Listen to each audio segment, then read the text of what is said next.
Hey there, this is Bobby with the Rock Guys Podcast, and you are listening to Concerts That Made Us, the place where I get my rock fix.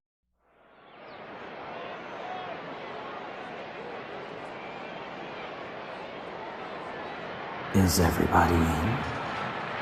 Is everybody in? The show is about to begin.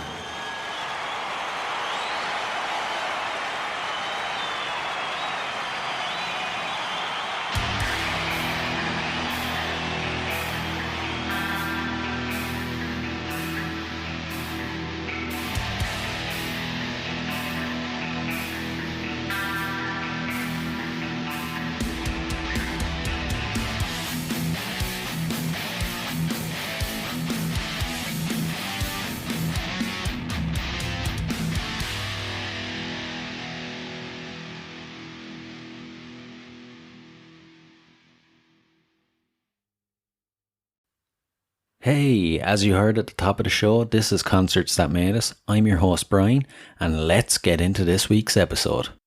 So, as always, rate and review us on iTunes, and be sure to check out our website at www.concertsthatmadeus.com. It's the number one place to stay up to date with everything that is Concerts That Made Us. Now, this week's guest needs absolutely no introduction. It's Erik Ferentinos.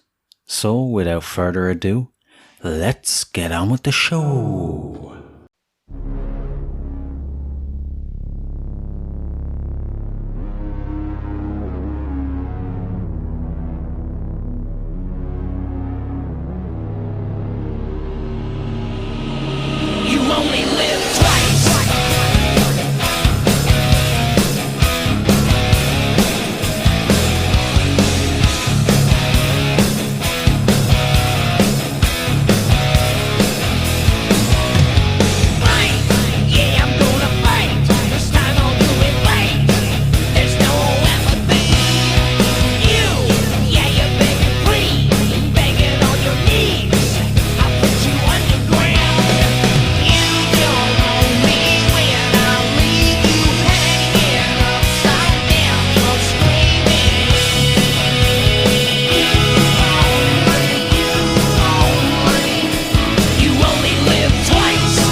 Hi Erik, you're very welcome to the show.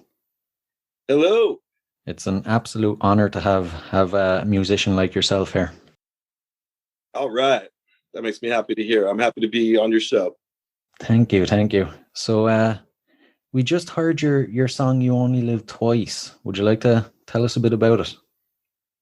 Right. That's the first track on View to a Thrill, the last Stephen Pearcy record that we put out back in 2018. And it's a very James Bond themed album. A lot of tongue-in-cheek plays on Bond film titles and names. And we had a great time making it back in 2018. It's on Frontiers Records, and you can check it out on YouTube. Yeah, I know. The first thing I noticed was when I seen the cover for it, I was like, hang on, is this like a soundtrack for a new Bond film? You know, it is very tongue-in-cheek, Bond-esque, but it's great. We would love for that, because Stephen is a huge Bond fan, always was. And I've known Stephen since the 80s when I was a teenager. And when if I was ever hanging out at his house, he always had the laser discs of like the Bond movies, like the real laser discs back then and whatnot. And we'd always have those on. And I think that's always been a dream of his, to get a song into a Bond movie. And, you know, that hasn't happened yet, but he's just doing his own Bond movie with a View to a Thrill, I guess you could say. That's a good way to go about it. All right, if you can't get into the official one, just make your own one. That's right.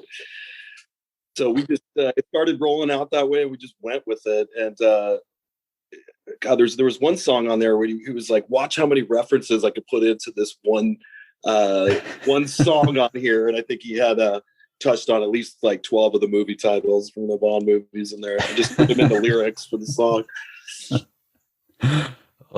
I just thought of a game for the listeners, actually. Listen to the album every time they hear a Bond reference or a Bond title, drink. Of course you have to drink. Yeah, exactly. So for any of the listeners, I'm sure there's not many that listen to my show that don't know who you are, but would you like to tell them a bit about your history? Okay. Well, I'm younger than some of the 80s guys out there. I'm 48. So, you know, my formidable years, I guess, were in my 20s, you know, which heavy metal already was kind of slipping away at that point with grunge and what. But around the time I was 27, in the early 2000s, Stephen, who I've been friends with, offered me a chance to play in a solo band. And it was, I couldn't believe he was even asking me that at the time, you know, but because I had just up until that point only played in a San Diego local band called Voodoo, which we were popular here. We had probably sold like 5,000 records just in San Diego, California, where I'm from. We had airplay on the radio stations. I could play a little bit, but at that point, I by no means was I Warren DeMartini level, you know, guitarist. Yeah. But at any rate, I decided, you know, what did I have to lose doing this? So they flew me out to Chicago, and I was replacing a guitar player they had a falling out with, and the rest is history. Basically, I remember after that first show, he was laughing because he felt like he found a unicorn or something. You know what I mean? Like I was cheap, I could play, and I was there, and he didn't miss a gig. He's like, you know what? You can play with me as long as you want to. It's been over 20 years now that I've been his lead guitarist, and we've had many of an adventure and made some great albums. We're going to make some more great albums, and we're finally going to get back out and play. But mostly I'm known for that, just being Stephen's guitarist. I also, in 2020, was the guitarist for Bowwowwow and did a tour with them, which was in the early 80s. Different type of music, but that was a lot of fun as well, with Lee Gorham, to go out and have a great time doing the Bowwowwow. We opened for the Motels on a tour here, and then that abruptly ended in March, as we know. So, and here we are today. But yeah, that's basically who I am. Would just be mostly known as Stephen Pearcy's guitarist. I've heard you described as Stephen's secret weapon, actually. Well, yeah, he whips me out in an emergency and get the job done. You know, whatever it may be. There's times where we've even had like an assignment where we had to come up with songs like that day. And we've just like taken drums from like one session, pulled them up in there, and he and I can actually like write music to pre-existing drums within a few minutes. It doesn't sound that great. We just work well together, and in situations, high pressure situations, we make it happen. So I could see in that reference. Yeah, you started off as a fan of his. He moved in across the street from you when you were a kid, didn't he? That's absolutely true. What's kind of funny about that is that at the time that there was a house being built across the street where the garage looked at the garage from my family's house in Carlsbad. And I actually had a dream that Eddie Van Halen moved in across the street. And I was actually super huge, Eddie Van Halen fan, obviously, being a young kid, as most Americans were. Anyways, I had this dream that I finally got the courage to walk across the street and knock on Eddie's door to say hello. And I remember it was one of those like never meet your heroes because you'll only be disappointed type of thing. Like I knocked on the door, and in my dream, Eddie like opened the door like he had been partying all night. And it was like, what? The sun was like coming into his eyes, like, what do you want? It was like, Eddie's like, get the fuck out of here. And I was like, oh man. And then it was so that was just kind of a little humor there. But a few days later, Stephen Pearcy moved in across the street. I remember my mom had said to me, this was like in 1987. So they were huge. Ratt was really big at this time. This was just like another property that Stephen had. He had a house in LA and Hollywood, West Hollywood. And then he was buying this property down in Carlsbad as like an investment. Well, I remember my mom said to me, hey, do you know who Ratt is? I was like, well, of course I know who Ratt is. She's like, well, don't tell anybody, but the singer just moved in across the street. I was like, what? And at this particular time, I had just started playing guitar then. I was about 15 years old. And it was the most exciting thing that could happen. This guy moved into the neighborhood. And I would see him walking his dogs. I would look through my blinds. Oh, there he is. And I had a little like Fender amplifier, a little practice amplifier. And I would just pick it up and I would stick it in the window, and I would take my guitar with the whammy bar and just start doing really loud nose dives. Like, I could see him like looking like, where's that coming from? But eventually we ended up actually becoming friends. I don't think he even realized how young I was, at the time. I had long hair, and I think back then, and I think he just thought I was like a older teenager or something, but I was actually quite younger. And we've remained friends ever since. He actually produced that band Voodoo that I was in. He kind of gave us some inspiration to go with that name, and was there through the beginning of that. He even paid for some recordings for us, which was cool. The first recordings we got on the radio, he had actually paid for those demos to get done, which was really cool of him. And I always used his name back then. I was like, well, I know Stephen Pearcy, just to get whatever I needed.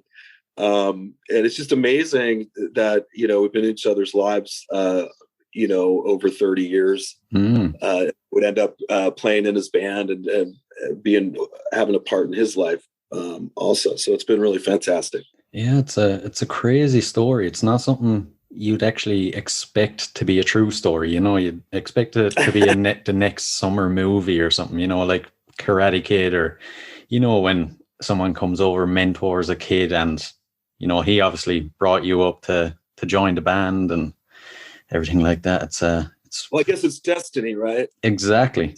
Some people don't believe in it. I do. Yeah, well, you have to at this stage. So we'll move on to your concerts and your musical influences.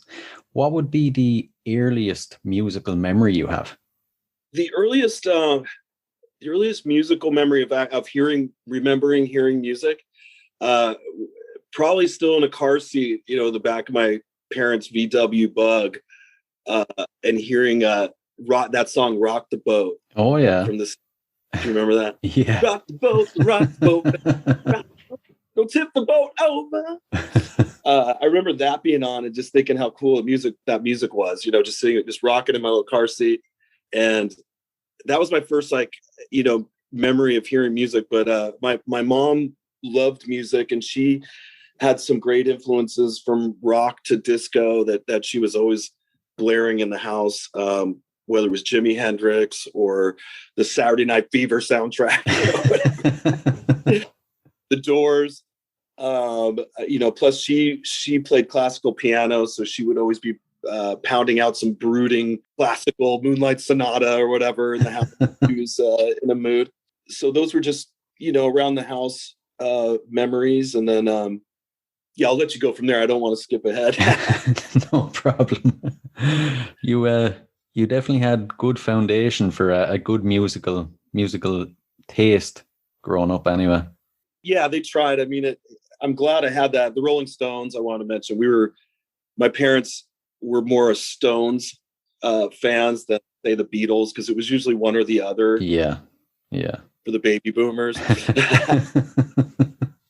But no, I do know what good music is. I mean, I of course, in my angsty teens, Metallica was our band. Really? For the zit-faced teenagers, American teenagers that smoke cigarettes. But I ended up getting into thrash. But around the time the Headbangers Ball came out, that was a very influential with MTV, and I loved that show. I would tape, like a lot of kids. We had VCRs, and we would tape the show and just watch the videos, all the metal videos, just pull out the commercials or whatever, just have like sours on a video cassette of metal. So I do have a wide, variety of influences, and I think that's good because it helped me to be versatile, as a guitar player. I could probably play anything from disco to Metallica. Yeah. For that reason. So it's all fun, man. Exactly. The first album or single you ever purchased? I want to say that we were in the shop. The store was called a Woolworths, I think, back then. I was about 8 years old, and I saw a display with all the Kiss solo records. Right. So it had like a record store type display in this drugstore that had, Gene Simmons, Ace Frehley, Peter Criss, Paul Stanley. They had each done a solo album, and they were really popular, iconic people at this time. Gene Simmons, to me, was one of the most frightening things a kid could have to look at next to the Incredible Hulk or, whatever scary monsters from the 70s. But he was way too scary for me. Ace Frehley was a little spaced out. Paul Stanley, I didn't understand the lipstick thing, but he had something weird going on. I didn't even know what it was. And Peter Criss seemed to be like the least likely to hurt me, Yeah. And I like cats. I'm like, I want that one. I want the Peter Criss. I remember got the Peter Criss record, and I went home and I put it on, and it was terrible. This was like the worst. I was actually mad about it. I was like 8, and I was like, God damn it! It was like I couldn't even comprehend what I was listening to. It wasn't heavy metal. It wasn't whatever. But yeah, from my young teenage years, then I probably bought all the Van Halen records first. I did remember buying the Dokken records, mostly the Dokken records because of George Litch, because I loved him as a guitarist. And so I remember buying all his records. Let's see, the Metallica's. Oh yeah, Metallica. I remember I bought all those. Records were expensive for us back then. You know what I mean? It was like $15, to buy a record. And I wasn't making that much money. I mean, as a young teenager, I didn't have a job till I was 15. So, and at that point I was saving up for a guitar. So I didn't get to, it's not like the kids today where they can spend $10 a month and have all the music that ever existed. Like, how's that fair?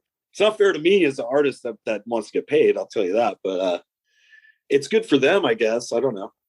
How do you feel about it?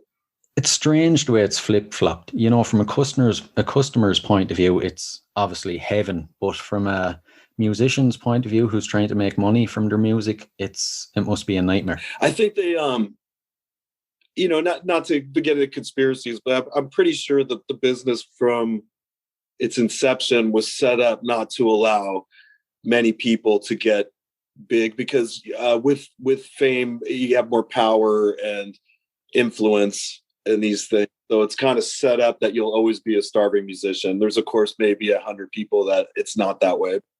For the other 100 billion of us, it is. Yeah. Yeah. I suppose, though, if it was too easy, there probably wouldn't be as much joy in it. Right. I mean, you don't, it's true in the sense that if you are doing it for the money, you're going to be really disappointed. You know, I love to travel and play the concerts, and you know, obviously that's the fun, and writing albums and music. You know, I that's something I have to do. I have to create music. You know, that makes me happy, and so I would do that whether I was paid or not. But I would like to see some reform in that arena. Yeah. Just give us a taste, man. I want to get out of this apartment. Come on. Yeah, hopefully. I don't know, though. I think it'll always be in favor of the big record labels and, you know, the guys in the offices. Yeah, it's interesting to see where that goes. I mean, because we do have an amazing ability, you know, with no matter what bad they throw our way, there's good that comes our way too, to where, you know, I remember as recently as like 2007, spending like $10,000 to go make some demos in a studio, where today it cost me $0. You know, I mean, I just upgraded a new Mac computer, so that was a little bit of an investment there. But as far as the recordings that I do here, that I write all the music for, it cost me nothing, and I could do that to my heart's content. And that's not a luxury that we had not too long ago. So I'm embracing that. I mean, a lot of the new technology is really awesome. Another bummer about being a broke musician is you can't afford good equipment. You can't have all the good amps. You know, you can have one amp and you have to make it work, or you got one guitar. And now they're making these amazing things. I have this, I don't want to pull it up here, but Line 6 makes this HX Stomp. It's this little pedal, yay big. That thing has, you can put every amplifier that ever existed onto there. Like, they actually were able to digitally scan all the parameters of that famous amp and give you the ability to use it, and our ears really can't tell the difference, you know. And it's the $500 piece of equipment that has about, you know, $1 million worth of potential amp and effects in it. And I can, like, you know, we're actually going to start playing again here very soon, and I'll be able to, you know, fly out with this, with a carry-on bag and my guitar, and sound like a monster. It's crazy when you think of it like that, compared to years ago, and how much space it'd take up to ship equipment. That's right. Now we can take all the speakers out and just put dummy stuff up there and have this thing going. I still use amps. Actually, this thing, I actually will like run it into the clean channel of an amp. So because I do enjoy having the throw. Like, we're old school rock like that. We like having the walls of amps up there. Like that. So I'll still run this through, so it's coming in hot off the stage. But if there was a problem, you know, where the amp blew up, which that's happened to me, you could actually go right into the PA system with this. Which is fantastic. So the show will go on, my friend, no matter what happens. That's the main thing.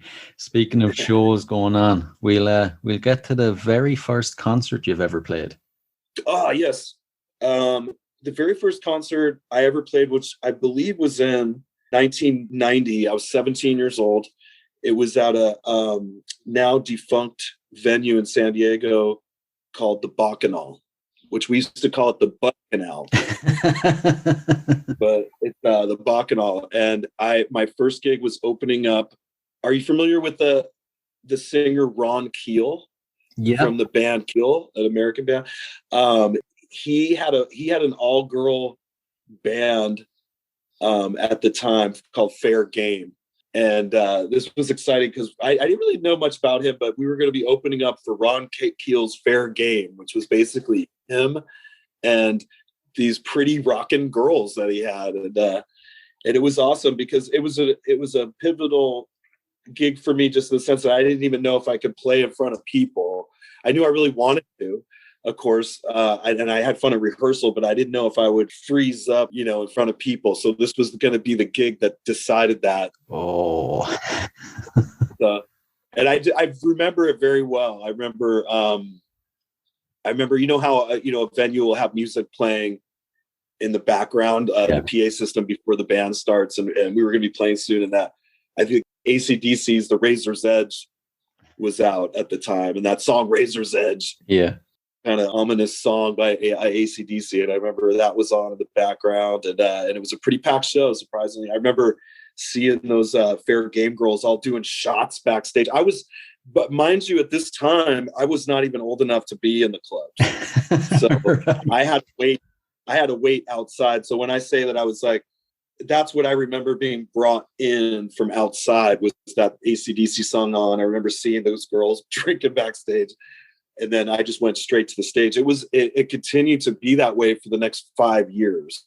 Jeez. So playing as a San Diego musician, I was never old enough to play any of those places. I was 21.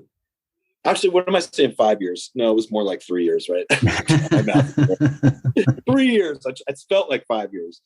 No, it was 3 years. And then I was 21, continued to play. And then, so it was a good night doing that. And from then on, it was settled. I was going to do this for life.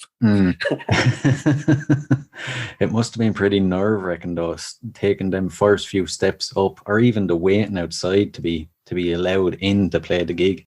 Do you remember the song Jukebox Hero? Yeah. That's my life. I was waiting in the rain with my head hung low. You couldn't get a ticket because it was a sold-out show. Jeez, it's crazy because over here, if you're underage, you're not allowed in even if you are the band. They just won't book the band if there's anyone underage in it.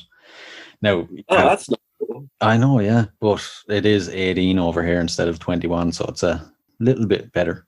That is kind of cool. 18, being able to go drink in a pub. That's actually that would be way too dangerous here. We're too irresponsible for that. It's pretty dangerous here as well.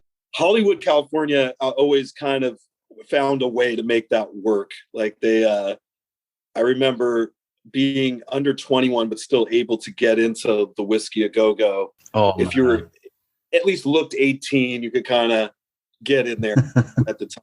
I actually saw Ratt at the Whiskey when I was still in high school. I remember I was writing for the school paper or something. I go, I'll do a little article for it, and I knew Stephen at the time. He was supposed to get me in, but he had, it was a hometown show. He was busy, and I think he forgot about that anyway. So I wasn't on the list, but I had managed to BS my way to the ticket booth and tell him I was with some publication, as a writer or whatever. And, ended up getting in there. But that was actually a really cool show, and you can go on YouTube and watch this concert that I was at. It's Ratt in 1990, I think, and it's at the Whiskey A Go-Go. All the original guys, Robin Crosby is there, and they're just playing the small whiskey. I was at that show. I was just a teenager there, and that was loud. That was a loud show. The whiskey, though, it's always stood out to me. It's like this legendary place. If I ever get to LA, that's the first place. The first night I'm there, I don't care who's playing. I want to go to the Whiskey. It's just, and you should, yeah, and you will, yeah, exactly, exactly. Ever since I think I was big into the Doors when I was younger, and I remember reading loads of books on them, seeing the Doors movie, and I seen them. That part where they're playing the Whiskey.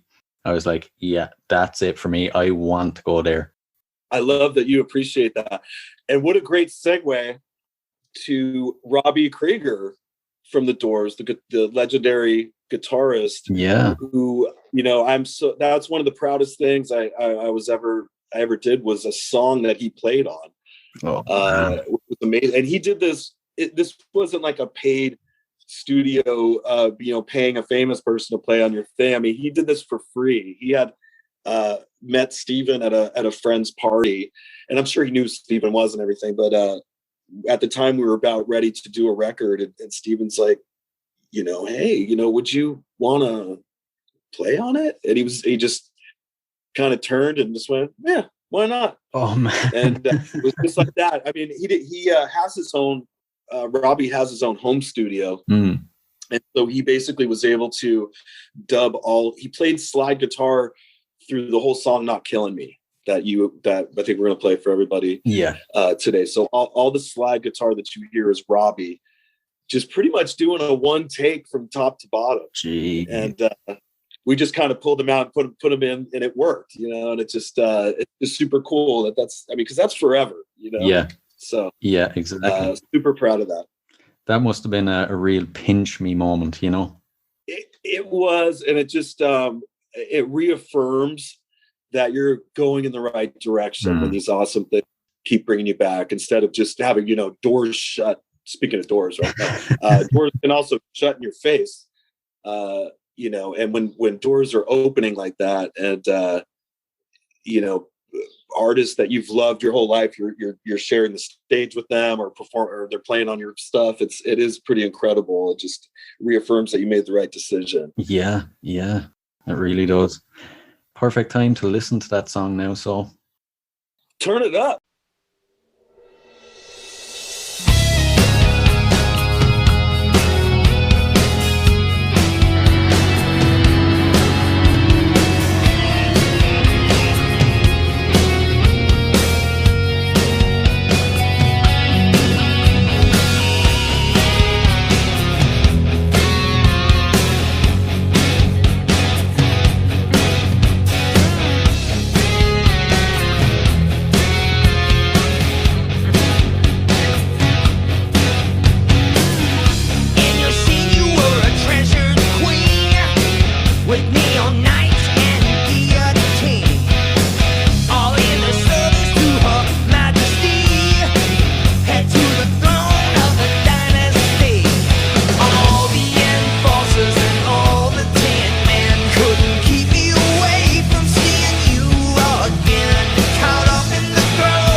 Oh man, I seriously can't believe that you have Robbie Krieger playing on that song. It is incredible. Very, very proud of that. As is Stephen, of course. Stephen's obviously older than me, so even probably a bigger Doors fan. So it's incredible. A living legend playing on music. It's just hard to believe. Yeah, it must be one of them times when you think it just doesn't get any better than this. That's right. I'm sure. But you know what? With when you're on Stephen's train, anything can happen. It's a crazy train. I figured that out pretty quick, just even playing in his solo band where, legendary people would get up on stage when I was there. And it was like, I remember Kid Rock coming up in Michigan when he was like part owner in a venue out there that we played. And he came up on stage and did a song with us. I remember Dimebag Darrell from Pantera, who's not even with us, sadly, a legendary guitarist coming up on stage. I actually have a picture somewhere of that. I'll have to get to you. Where he's just up kind of singing along with me on the mic. I'm actually playing guitar and he's not, which was funny because he slays me on guitar, so it's ironic that I would have the guitar. But anyways, him and his brother were huge 80s rock fans, and if ever you're playing in Texas, it was a good chance that they would be at your show. Probably if there was a rock show in town, those guys were always there. They were huge fans as well, so that wasn't a surprise that Dimebag came. But I'm glad that was a really crazy night, and I'm glad I got to meet him. And he came on the bus with his friends, and we had a tour bus then, and I have pictures from that as well. I remember one of his friends had like a prosthetic leg. Right. And I have pictures where like everybody's passing this leg around.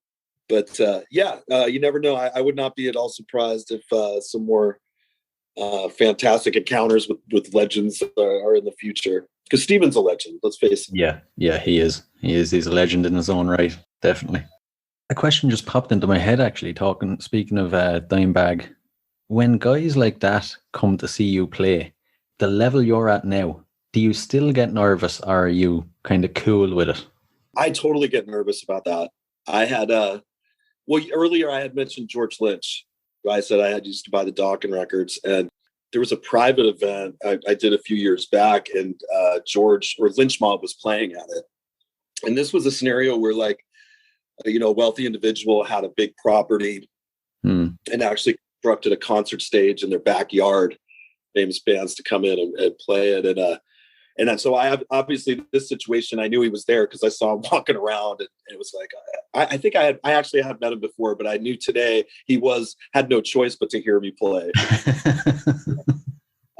because everybody was outside of this place. So anyway, that was nerve wracking. I not to sound whatever, but I typically will rise to the occasion and overcome my fear. And actually, once I get out there, I'll do whatever I have to do.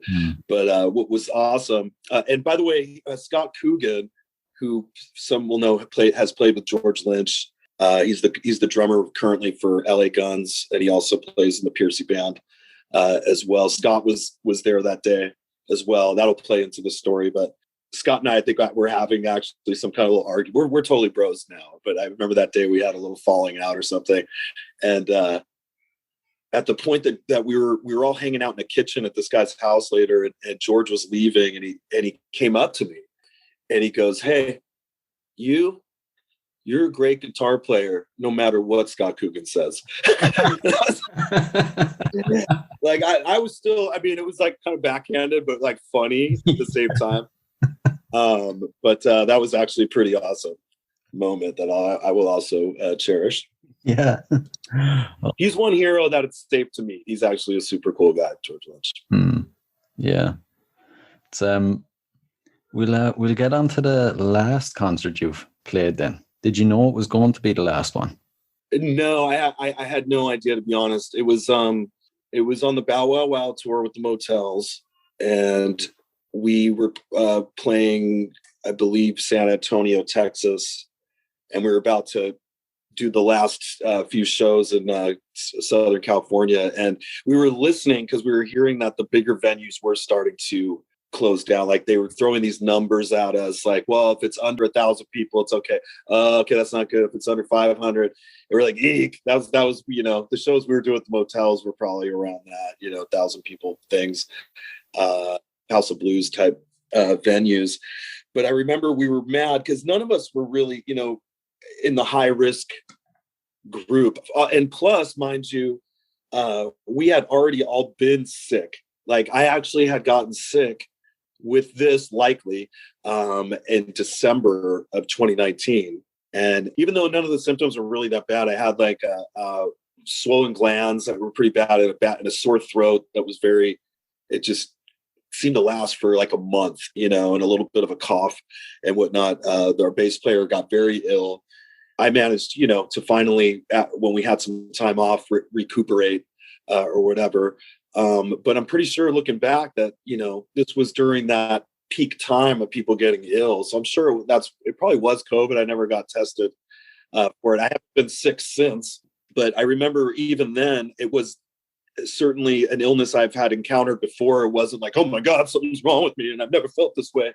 It was just a typical cold. So I certainly wasn't like, we need to stop the world right now. You know what I mean? I was like, no, I wanted to play. I was definitely super bummed out that was going to be it. I mean, I think the only comfort I had was that I knew we were all going through this, that, you know, this wasn't just something happening to me personally. So at least we shared in that. And I guess here in the United States, we were fortunate that they decided to include independent contractors for their unemployment platform. So at least we were given enough money to, like, if you were frugal like me and just had an apartment and whatever, you're pretty much okay. I don't want to speak for like people that had, you know, higher costs of their lifestyle, you know what I mean, that I'm sure were very much affected worse than I, you know what I mean? But I was like, I'm happy to say that I was at least taken care of enough to get to this point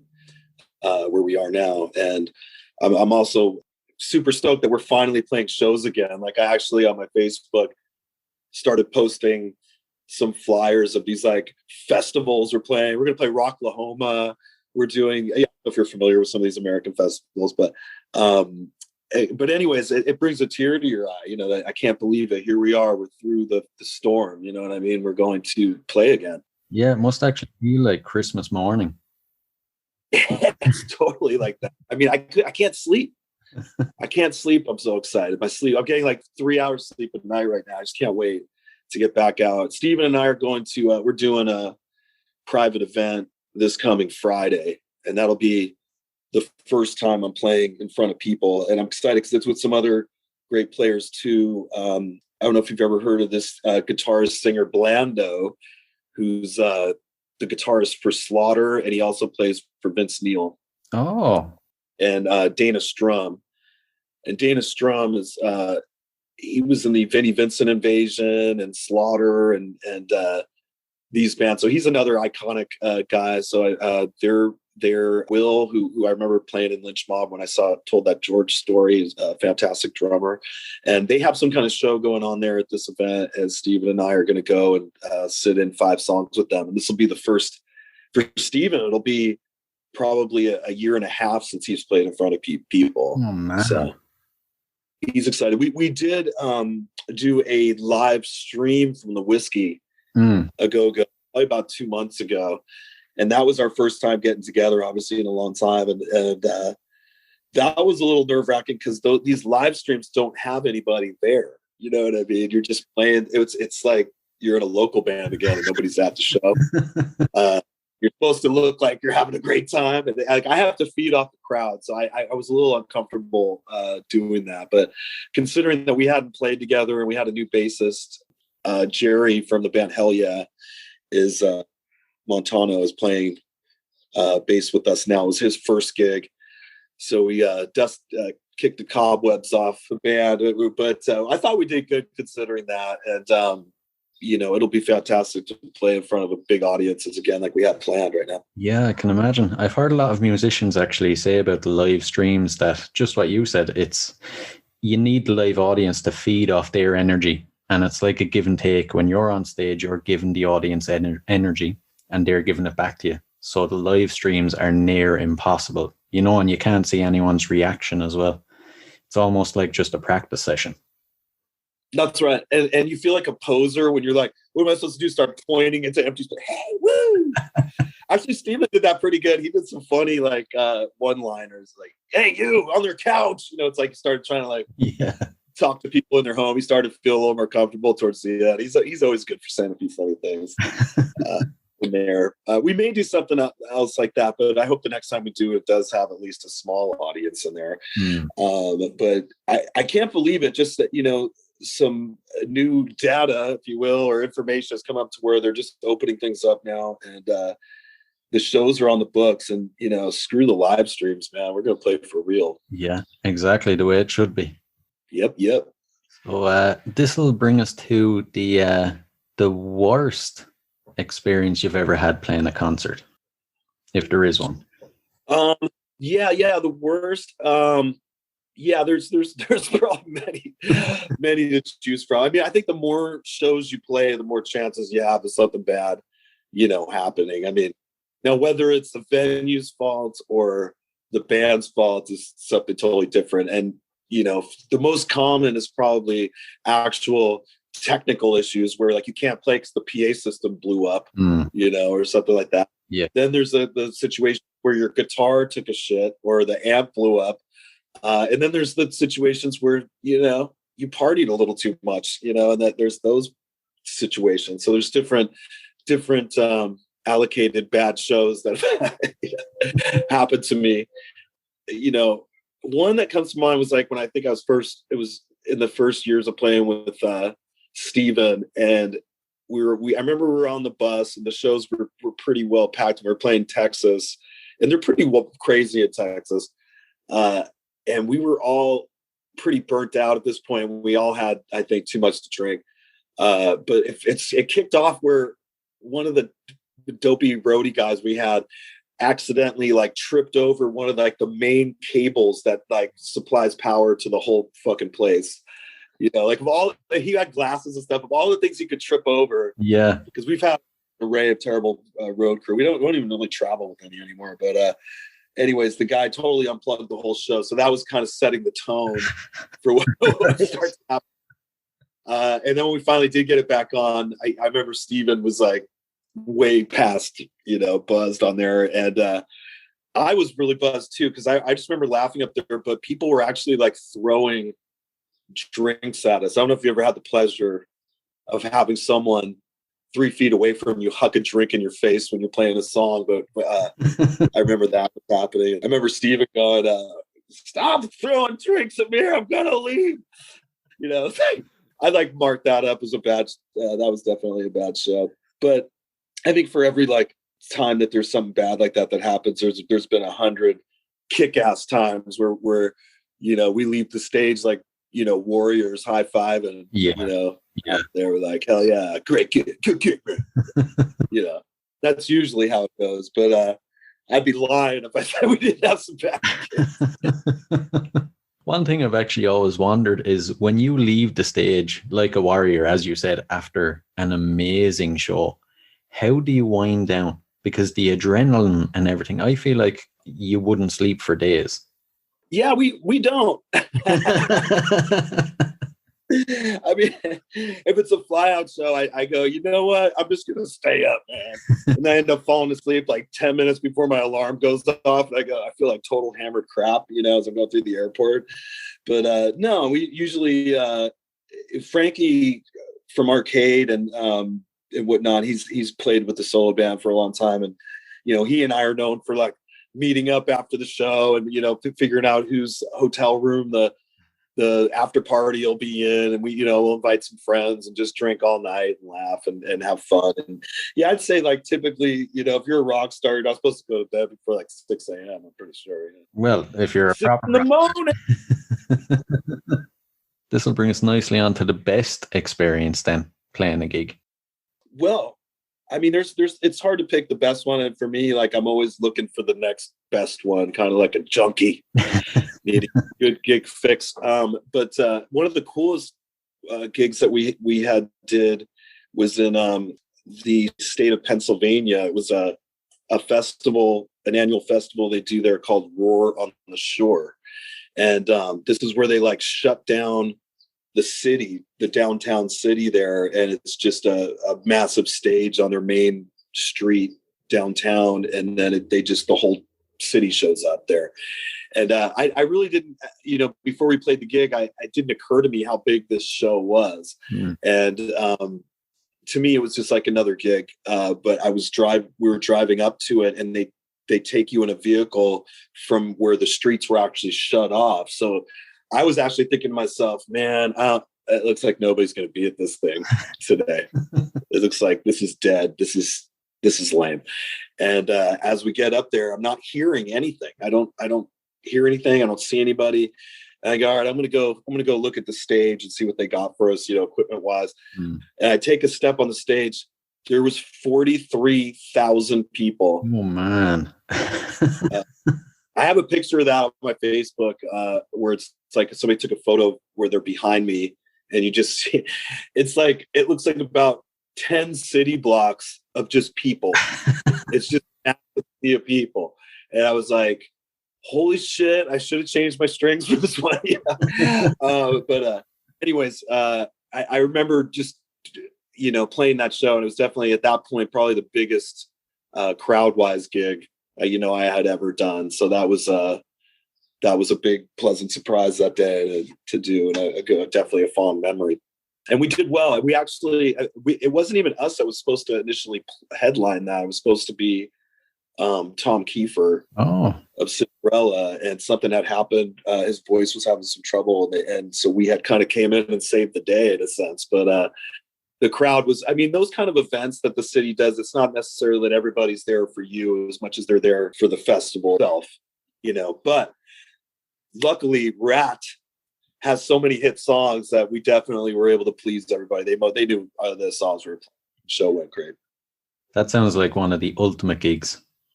To close down a whole city for a gig. Right. Oh, I'd love that. We did that. There was one other time that we did that, but I don't think it was quite, the amount of attendance as that, but it was in North Carolina. They're a big racing town. And I remember they shut down their downtown, one of the downtown cities there. We played with Joan Jett. And I remember that was one of the bigger events. I used to be really nervous about doing anything outside. Really? Because it's like, outside gigs, because I used to play pretty much just real straight through, pretty much just plug into the amp. And it was very dry, it was definitely going off the gain of the amp and so forth, kind of more of a classic rock kind of vibe. I didn't have a lot of effects to help with that. And I think through the years, as my experience of playing with Stephen and whatever, I've done little tweaks to my setup, you know what I mean? So now it actually doesn't matter if I'm outside or not. I can make it sound like I'm in a reverberating, pushing the right buttons and whatnot. But back then I remember that was always nerve-wracking to do a festival or something outside. But now I'm like, I can't wait. I'm super excited to do some of these I think the first one we're doing is Freedom Fest, which is at the end of this month. And it's in Aurora, Colorado. Yeah. So that'll be the first festival we do. But I know that we're doing Rocklahoma as well as a few other things this summer. So it's on. We're coming for you. In more ways than one now. Oh, that's great to hear. Just even that live music is coming back, It's I can't believe it. Yeah, it's exciting. Now, what about in Ireland? I know that there was restrictions I was hearing there. Now they instilled vaccine passports there. Is that true? Yeah, they're talking about it. There's been no live gigs at all yet. The pubs are back open next week, and they'll see how it goes. There's no live music allowed in pubs, so there's no concerts or anything yet. I think the end of September, the start of October is the first big concert that's been announced. But right. A lot of people are a bit wary about buying tickets because, it might be postponed. Well, everybody needs to make their own medical decisions and research, of course. Mm-hmm. But my own personal opinion, I'd love to see Ireland push back on that, because I don't agree. I personally, not to reflect the Stephen Pearcy band, just me personally, I don't agree with it. I feel that it's, medical tyranny, really. And these vaccines are not nearly as safe as they'd like you to think. And I think eventually people will see the truth about the injuries involved with that and the risks that you're actually taking. And I've had the illness, and it's not that bad.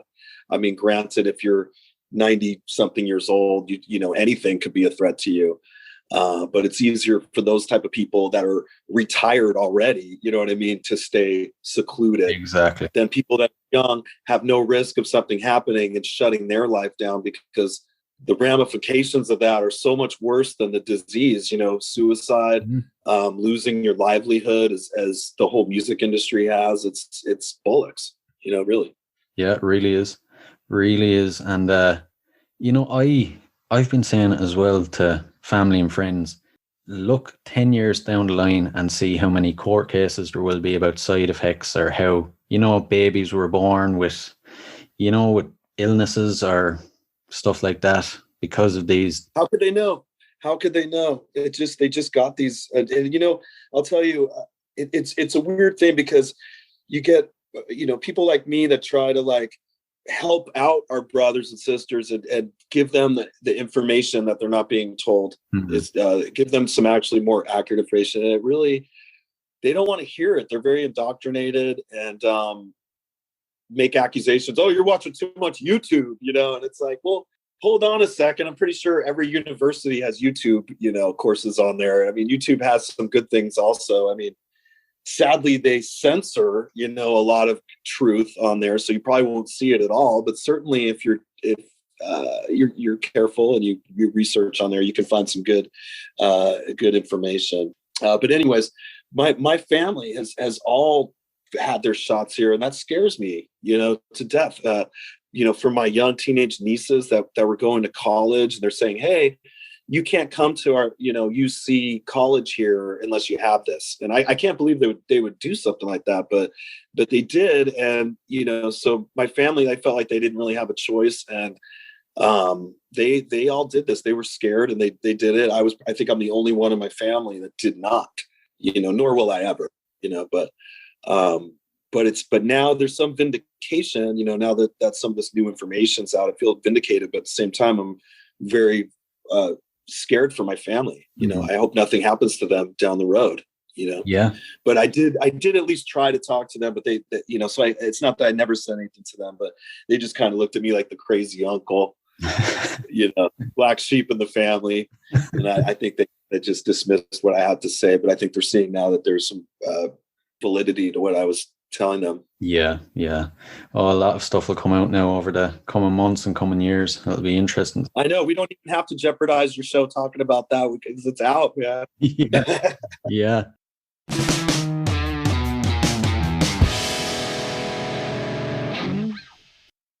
So we've covered the concerts. We'll get slightly more personal now for the last couple of questions. Okay, sounds good.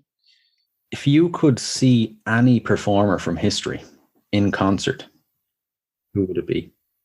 The first guy that popped into my head was Jimi Hendrix for some reason. Right. Okay. Makes sense. I can't explain the why. I want to. I don't know. I think it would just, I mean, he died before I was born, you know? I think I missed the chance to ever see him. So I don't know, he sticks in my head for some reason. Yeah. No, it's understandable as well, because you're a guitarist. Obviously, it's the first one that's probably going to pop into your head. Right. I've seen Van Halen. I've seen some of the others, but I don't know, for some reason, when you asked me that question, Jimi Hendrix popped into my head. So I'm sticking with that one. I have to ask, actually, as a guitarist, how do you feel about Rory Gallagher? I'm not as familiar with his work. Is that an influence of yours? No, not really. It's just he's Irish, and he'd be heralded as one of the greatest guitar players ever. I've certainly heard of him, and I should look more into him. But like, I'll tell my head, I'm going, man, what have I heard from him? I'm trying to think of it right now. It really is a demographic situation. Like in the States, he didn't get as much attention here. Yeah, I've had those conversations before with people on the show, wondering why he isn't more well known. Because I think it could be an urban legend now, but I think Jimi Hendrix was asked one time what it's like to be the best guitar player ever, and he said, "I don't know Ask Rory Gallagher. But you know yourself, whether or not it's true now is another thing. And Eddie Van Halen said that about Alan Holdsworth, I believe. You know what I mean? Eddie Van Halen thinks that Alan Holdsworth was really great. I didn't really know who Alan Holdsworth was. I actually met him once at a San Diego Music Awards before he passed away. I was just talking. He was a really great person, just as a human being. You know, I think we're just having a cigarette out at this as awards. I'm like talking to Alan Holdsworth. I didn't even realize I was talking to a living legend because I was kind of an ignorant teenager, you know, at the time. Like I said, I was in my metal phase probably back then. It didn't occur to me, but when I'm watching him now, these videos, I'm like, oh my God. But again, these are guys that play on a level that I never would be able to play on. I think that's why people like Slash and Kirk Hammett and Zakk Wylde, these people are so much more famous because they play music that kids could actually play on their guitar. You know what I mean? That might have something to do with it. Yeah. Why such lesser talented people have so much more notoriety than the truly talented people? Because I think no one will ever be able to play those guys' stuff, so it becomes a niche market. That's a good way of looking at it. I've never thought of it like that, actually. And if you think about it, the young guys that are picking up guitars, getting into learning guitars, when you look at Jimi Hendrix, guys like that, and how technical it would be to get to their level, you could see that they would get frustrated and prefer to go back to the other guys who are easier to learn, you know? Absolutely. So, you know, it was almost Metallica's fault for making me think that I could be a rock star or something like that. You know what I mean? Because I was thinking to myself, hey man, I'm 15. I can play Master of Puppets. The world is mine. You know, when that wasn't really, you know, accurate. I still had, I don't want to downplay myself. I was pretty good. I was probably above average, but I wasn't like a prodigy kid. Like, I mean, when I watch YouTube, I have to admit, I'm very jealous when I see like young children that are way better than me, you know, and they're in their single digits, you know what I mean? And they're playing songs that I don't think I would try to learn, you know what I mean? And yeah. You know, that doesn't equate to fame in the music industry, though. You know, there's so many factors involved in being a rock star or having a famous rock band. So much more than just the playing part of it. Yeah, but they're out there, man. I'm wondering what these young kids are going to do with their lives. You know. Yeah, exactly. It'll be interesting to see if many of them do become rock stars or where they go with it. I'm going to say that they're not going to, because it's a way rougher life, and you almost have to be kind of dumb to do it. You know what I mean? And you're probably not going to be that talented of a guy if you do it, because you're basically signing up to play the same, 15 songs for the next 20 years every time. Because, it's not like once a band's established, they can just go out and play all their new stuff, or no one's going to see them play anymore. They're going to play their hits. And as soon as, a band hits their peak of their writing hits, they're not going to write any more hits, and people only want to hear those ones. So at some point, they're only going to be playing those same songs. Like I kind of found that, doing the stuff with Stephen, where I got comfortable just playing those same 10, Ratt songs. And even though you have to be pretty good to play them, I was kind of stunting myself a little bit too. Like it was important to learn other stuff, just to always be learning, and I have been. I mean, I've been playing guitar. I hate to admit this, 30 years.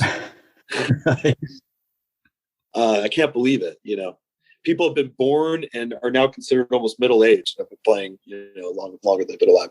But I'm always aspiring to get better. I feel like I have definitely gotten a little better in the last couple of years, and more time to practice and focus on just improving. So I look at it like, I came out here like this, and people maybe weren't that impressed, but if I started here and was amazing, it would be hard to keep that up. But now I'm just like,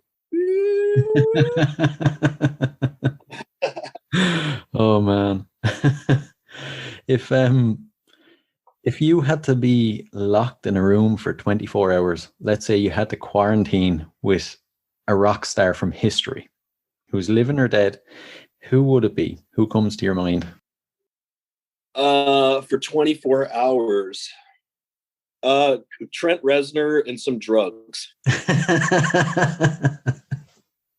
Right.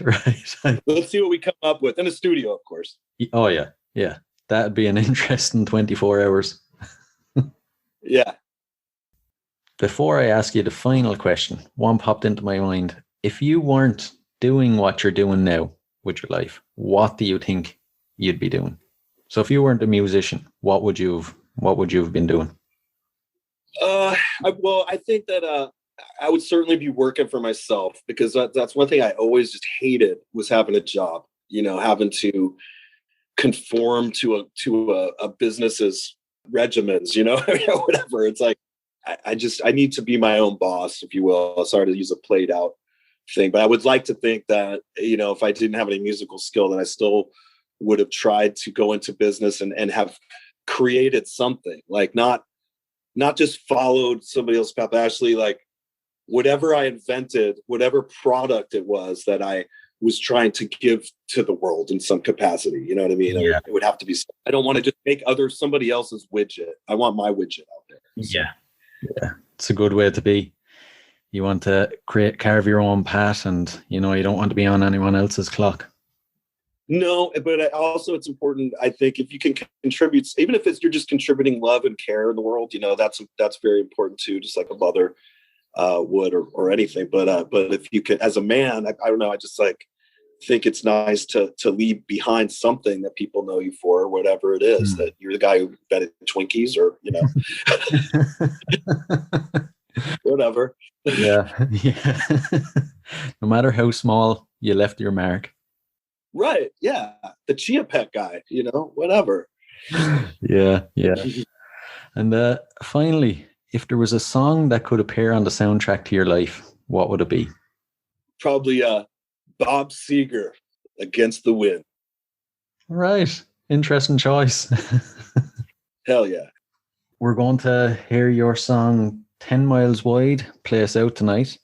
Here's a little interesting thing. Like, I suspect that Stephen and I have some sort of ESP that we can't tell you exactly when those things are going to come to fruition. But there's just been things that we've touched on, or he's touched on too, that kind of come into play later. But that song was on the album Smash, which was the first one of the Frontiers records we did a couple of years back, and we decided to do a video for the song 10 Miles Wide, and it took on this whole deal with masks, right? Which, even in the beginning, there's this little saying, it goes, give a man a mask and he will tell you the truth, or something, and then it was a real Illuminati, he wanted to do a real Eyes Wide Shut type Stanley Kubrick low budget, video, whatever. But he knew the aesthetic that he was looking for. He wanted to have the vibe. But the mask thing, it was just so weird that, masks would come into play. And then we had another song on that record called Shut Down Baby. And that was also about the elite and the Illuminati, which really obviously did play a part in this whole shutdown. Obviously, this pandemic proved to be extremely monetarily beneficial for the elite. Oh yeah. So it ties in a way. I mean, he talks about that, taking you in a room way upstairs, and, secret meetings and this and shutdown. It was kind of weird. And then the mask thing, and, to take it to another level, as we know, there's many conspiracy videos on TV, and we pronounce this a few different ways, but gematria, which is a practice of numerology.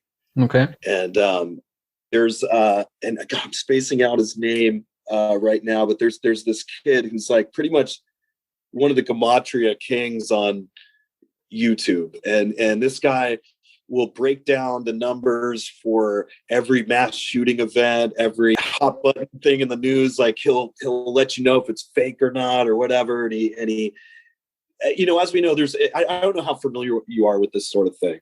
I'd have an interest in it.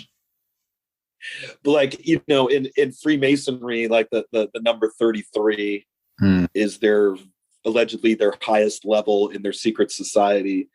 So you'll see, there's a lot of Masonic influence in our culture. Yeah. Everything. It could be, Alice in Wonderland, checkerboard floors to whatever. You see it everywhere. And, most of our United States presidents have been Freemasons. All the astronauts are Freemasons, It's interesting. So you'll see things like that. Was just a quick example. Like you'll see 33 come up a lot.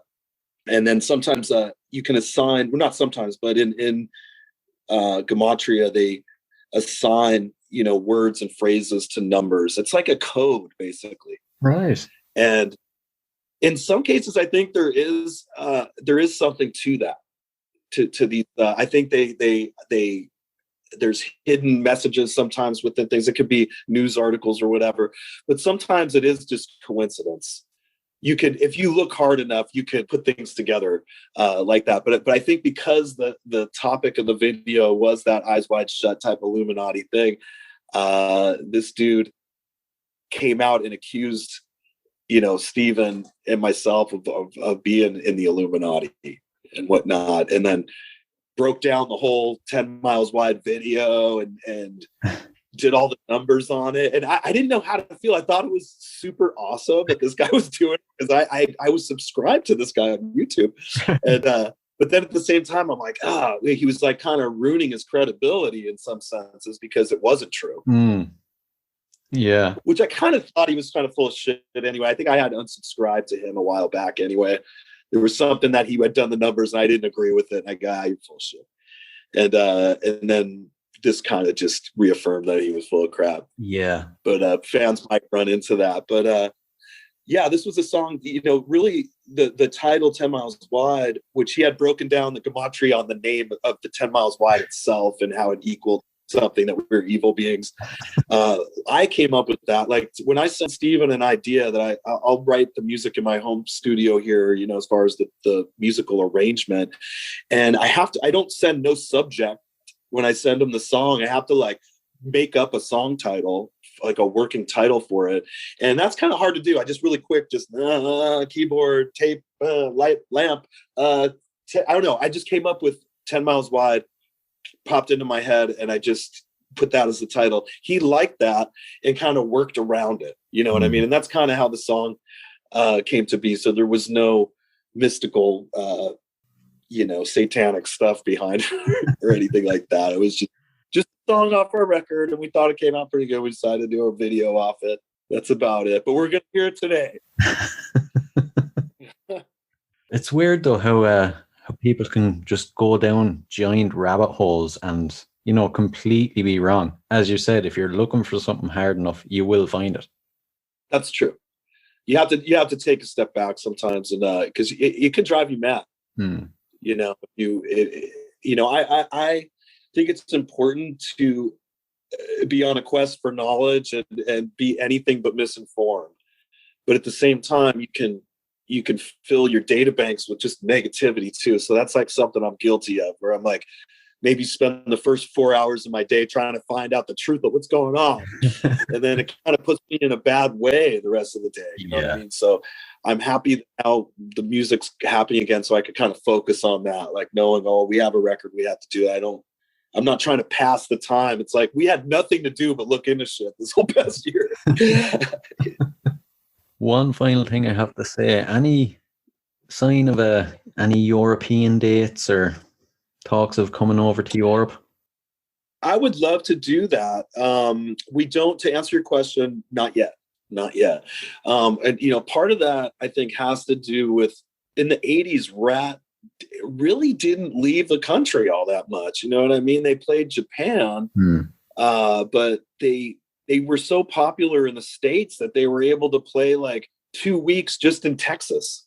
You know what I mean? So at that peak point, they were when they were on MTV, they really didn't travel to Europe. So the demand for Ratt just doesn't seem as high as it does for like Iron Maiden or these other more international bands. But I hope we do. And do you think people would show up if we did? That's the question. Without a doubt. Would we have to play pub by your house? As much as I'd love it, because I'd get closer to you for the performance, no, I think you'd get a good crowd. You'd have no problem pulling in the crowd, even if I have to single-handedly promote it on the podcast coming up to it. Well, let's make it happen then. I'll tell you, if Ireland would like to have Stephen Pearcy come play, they are going to need to contact Big Time Entertainment, and that's big with 2 G's, BIGG, Time Entertainment. I can't spell, sorry, I'd spell the rest of it for you. But it's Sullivan Big is our agent. He's also Vince Neil's agent for Motley. And he actually has a pretty good roster of 80s rock bands. But if Ireland is interested in having the Ratt bastards grace their pubs, he would be the gentleman to speak to about it. And hopefully we can get out that way. Perfect. Listeners, you know what to do. Well, yeah, for your show, I really wish you the best with I love the name of your show, Concerts That Made Us. That's very cool. Thanks. And because it kind of opens up, not just to talk about, ourselves, but just to share member berries, if you will, of like the concerts we saw in our lives, just to talk, to kind of talk as fans, not just as far as like interviews. So I think it's a really great premise that you have. And I hope more of the guys in my league are come onto your show, man. They should do it. Thanks a million. Thanks. I really appreciate it. And it's been really fun. It's been one of the most pleasurable episodes I've done. Thanks a million. Absolutely. Take care, my brother.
So guys, if you enjoyed that, please reach out and let us know. You can find us on all social medias if you just search for Concerts That Made Us Podcast. Or of course, you can go to our website and let us know there. It's www.concertsthatmadeus.com. And I just want to say a special thank you to Bobby at the Rock Guys Podcast for that awesome intro. That's a podcast you should definitely check out. One of my personal favourites.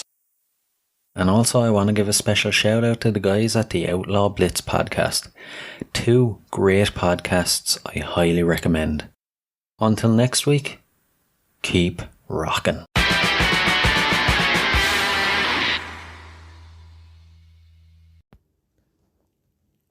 Hey, what are you guys still doing here? The show's over. It's over. You can go home. Go on. We'll see you next time. We'll be here. Bye.